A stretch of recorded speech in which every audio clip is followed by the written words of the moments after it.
Hey guys and gals, Scott with Heritage Farms, Texas. So have you ever thought you wanted to be a rancher? You ever think, yeah, I want to get some cattle? Well, here we are, 5:45 on a Friday morning, and Winter Storm Fern is approaching this weekend. So here in North Texas, we're under a winter storm warning, and we're just not ready for this kind of stuff. But the biggest fear here is we're going to have like, 48 to 72 hours where we're going to be below freezing. The problem is we're going to have 25-mile-an-hour north winds. And in addition to that, we're actually going to have somewhere around 1 inch of frozen precipitation in the form of freezing rain or ice or sleet. There is a chance we'll get snow on Sunday, but if we get snow, that's going to be on top of the already frozen ice, which makes for terrible driving conditions when we don't have the salt trucks or anything to clear the roads. All we can do is pre-brine some of the roads in advance. So what does that mean for cattle? Well, it's a very tough time on cattle. They can handle the temperatures, but the problem is right now we're having calves. So the calves need a place where, or the cows need a place where they can, if they have a calf during this kind of weather, where it's dry, where they can get out of the wind. They also go through a lot more feed during a cold front like this than they do under normal conditions because their body is processing more energy to stay warm. So today it's drizzling, it's like 40 degrees, and as the day goes on, it's going to start to get closer and closer to freezing. So here I am at 5:45. I'm headed to the farm. I'm in full-blown tactical mode. I'll be working like a ninja today to probably put out somewhere in the neighborhood of 15 rolls of hay. I'll probably build a couple of little windbreaks using bales of hay for the cattle. I'll use some spots up under cedar trees to feed where they have natural windbreaks. I'll also, of course, I got to do prep, disconnect the water hoses, anything there at the barn that's connected. I'll probably drain the well house, get all the water out of the pump so that we won't have any damage to the water system at the pecan orchard.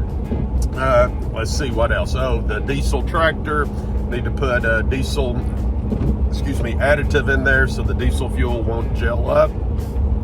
So anyway, a lot to do. Oh, and then we have the farmhouse up there. I need to shut the water off to that, open all the cabinet doors, drain all the faucets, yada, yada, yada. So man, what a full day. And then I got to get back in the truck and get home before the actual freezing rain and weather starts to hit sometime tonight. So, all right, guys, I'll try to video as the day goes along. But if you ever really think you want to be a part-time weekend rancher, I highly advise against it and tell you to really think about it.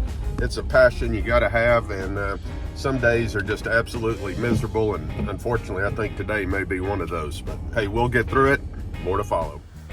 Okay, guys, it's about 11 o'clock on Friday morning. So, I got up here at sunrise, about 7:15, and I left the house this morning at 5:45. So what have I done? Well, I've got hay out for everybody. So this is the barn here, and you see our barn is partially open. Provide some good protection, but not a tremendous amount. So a couple of things I did. I took a small roll of hay, came in here, rolled it out, got some bedding down that'll hopefully stay somewhat dry for them, place where they can lay down. Just filled up hay over there, hay. So I got this group fed. Filled up buckets. I have a neighbor that comes over a couple of times a week and dumps out a few buckets of feed for this group of calves here, replacement heifers.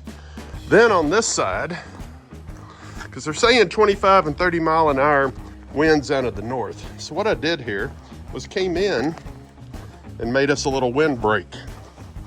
The other thing I did was I came into our well house for the pecan orchard, turned the pump off, left the light on in there for a little heat, drained all of the lines in the well house.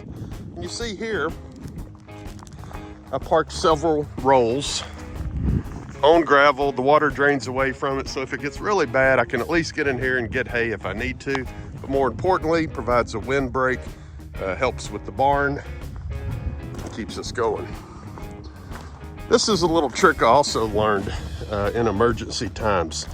When we get sleet or freezing rain. Have you guys ever tried to remove bale wrap when it's frozen solid? It's a complete sheet of ice. So I learned a little trick there to always put back a couple of bales of hay just for an emergency. If a neighbor needs it or something like that, you can at least get one of those bales. I figure the blowing rain won't reach all the way back under there, I'm hoping. Let's see what else. So for that group down there, I'll go down there in just a little while and show you what we did for that one. More to follow. So up here for the, you can see the wind breaks that I put in. Check out the gravel job from a few months back. Turned out really nice, or a few weeks back. All right, look at this. So I also set a bale of hay there just to block the wind from coming in on the east side of the barn. Let me tell you what, man, I have been loving the beast. Loving the beast, man.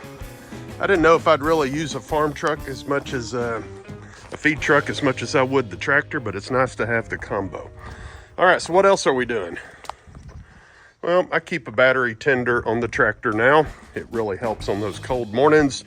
Also, I found out over the years, just a few minutes of precaution really helps. You know, diesels don't like cold weather to begin with, but anything you can do, whether it's a windbreak, getting it inside of a building, really helps it as far as starting.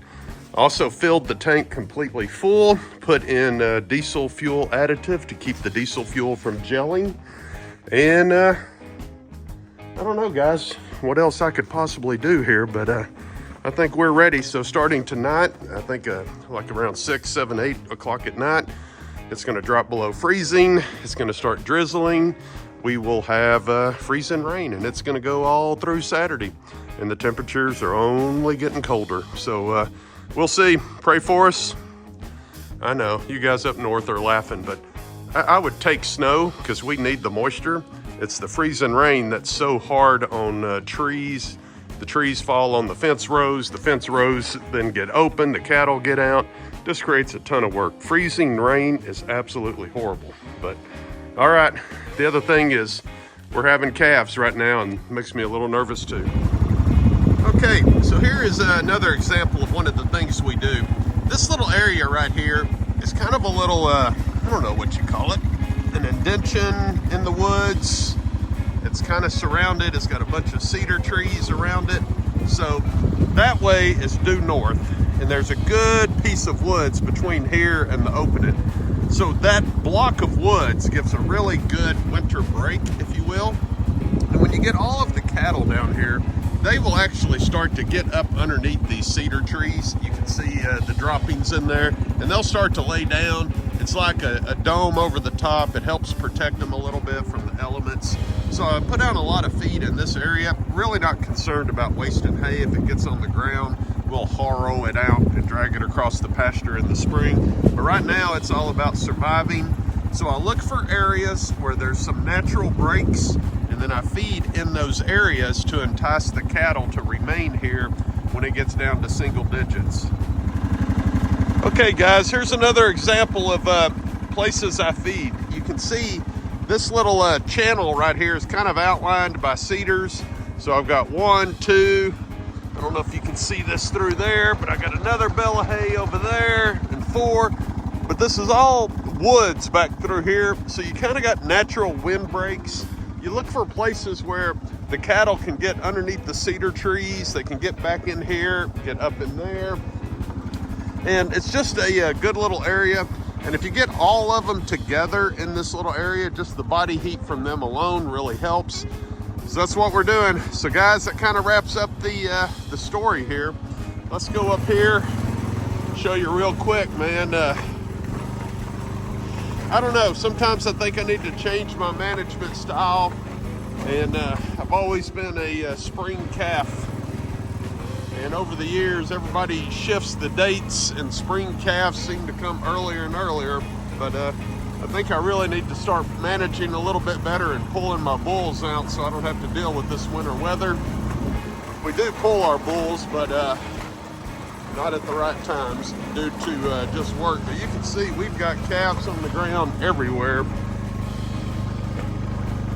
Let's see what we got over here. Hey, Mama, quit being mean to that one. So that's H22.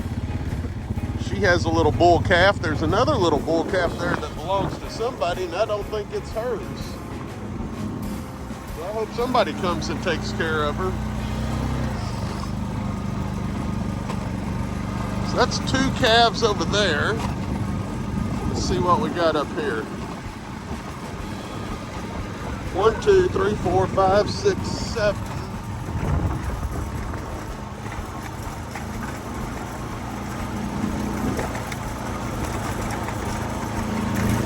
There's one over here. I think this guy might be new over here. Yeah, that mama looks like she's a little nervous about me coming up here with her baby. I'm wanting to see what this baby is. Yeah, that guy's not very old. Not very old. I can't quite tell what it is. Oh, looks like a little bull calf. What's the number? Hey, Mama. Up, up, up, up, up, up, up, up, up. Hoping she would stop so I could get a look, but I'm not going to crowd her. All right, so the other thing, you see we've been feeding in a pretty close area. I've been spreading the bales out pretty close. Wherever there's bare ground is where I've been putting the bale of hay. They have been wasting some, but notice the fertilizer. Notice if you look across the horizon, all the fertilizer. So what we'll do now in the spring, we'll come back and drag a harrow and tires over this. It'll bust up the manure, it'll spread out the hay on the ground, it'll give some carbon back to the ground, it'll spread the seeds from the hay, and it will really help to improve the situation. So that's what we're doing. You notice how these cows are going through. I pulled the hay rings off and there's a little bit of hay left. The reason the cows are going through that is I took a 5-gallon bucket and dumped feed all throughout there. So they come back and they search for those little morsels of feed and they end up eating everything. But, all right, so there's another mama over there. So trying to get a count on calves. 1, 2, 3, 4, 5. Hold on. 1, 2, 3, 4, 5, 6, 7 right there. 8, 9, 10. So there is definitely 10 calves in here. All right, guys, pray for us with this winter storm. It's I'm nervous. I'm a little nervous about it. Look at that cutie right there. You guys aren't getting that heifer. She's not for sale. Now, that little white-faced bull calf. If anybody's interested in a white-faced Sim-Angus bull calf, check out that winner right there going around. Accepting deposits right now. All right, guys. Pray for North Texas in this winter storm. As always, glory be to God. Leave us a comment. Love to hear from you. Talk to you soon.